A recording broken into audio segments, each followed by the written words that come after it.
என் குடும்ப உறவுகள் அனைவருக்கும் வணக்கம். இந்த ஆண்டின் தொடக்கத்தின் முதல் நாள் அன்று நம் அனைவரும் எதிர்பார்க்காத நேரத்தில் எம்டி அவர்களுடைய வாழ்த்துச் செய்தி நமக்கு கிடைத்தது. அடுத்து நமது நிறுவனம் சார்ந்த டைரக்டர்ஸ் முன்ஜாமீன் மனு 3ஆம் தேதி நீதிமன்றத்தில் விசாரணைக்கு வந்தது. அனைவரும் எதிர்பார்த்தது இந்த முறையாவது டைரக்டர்ஸ் அவர்களுக்கு முன்ஜாமீன் கிடைக்கும் என்று. ஆனால் கிடைக்கவில்லை. எதிர்பார்க்காதது நமது நிறுவனம் சார்ந்த விவாதம் நீதிமன்றத்தில் நடந்தது. டைரக்டர்ஸ் முன்ஜாமீன் மனு வருகிற 7ஆம் தேதி ஒத்திவைத்திருந்தாலும் நீதிமன்றத்தில் நடந்த நிறுவனம் சார்ந்த விவாதம் அனைவரின் கவனத்தையும் ஈர்த்தது மற்றும் பேசும் பொருளாக மாறியது. நமது நிறுவனத்தின் எம்டி அவர்கள் சரணடைந்து நீதிமன்ற காவலில் இருந்தது முதல் ஜாமீன் கிடைத்து வெளியே வந்தது வரை நிறுவனம் சார்ந்து மற்றும் வழக்கு சார்ந்து அனைத்து தகவலையும் உடனுக்குடன் மக்களிடையே கொண்டு சேர்த்தது கேடிவி கார்த்திக் பிள்ளை அவர்கள். அது மட்டுமில்லாமல் வழக்கு சார்ந்த பல தகவல்களை மக்களுக்கு சொன்னதும் கார்த்திக் பிள்ளை அவர்கள்தான். எம்டி அவர்களுக்கு ஜாமீன் கிடைத்து வெளியே வந்தவுடன் கார்த்திக் பிள்ளை அவர்கள் நிறுவனம் சார்ந்த எந்த ஒரு வீடியோவும் வெளியிடவில்லை. அதற்கு அவர் சொன்ன காரணம், வழக்கு சம்பந்தமான எந்த ஒரு தகவலாக இருந்தாலும் வீடியோவாக வெளியிடுகிறேன். ஆனால் நிறுவனம் சார்ந்த தகவலை உங்களது எம்டி மட்டும்தான் கொடுக்க முடியும்.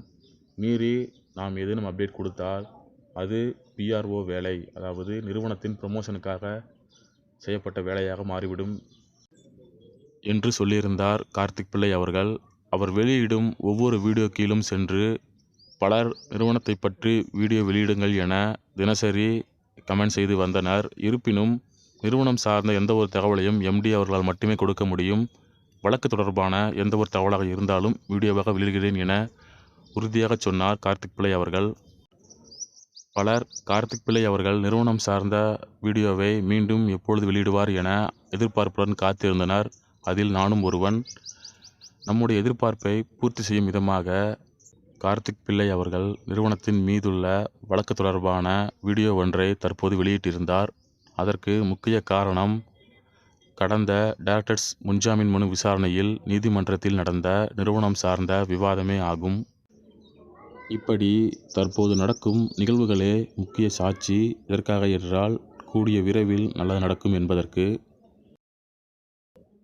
ஏற்கனவே நமது சேனலில் பலமுறை சொல்லியிருக்கிறோம், நிறுவனத்தின் மீது உங்களுக்கு நம்பிக்கை இல்லை என்றால், நிறுவனம் மோசடி செய்கிறது என்று உங்களுக்கு தெரிந்திருந்தால் நீங்கள் தாராளமாக நிறுவனத்திற்கு எதிராக புகார் கொடுங்கள்.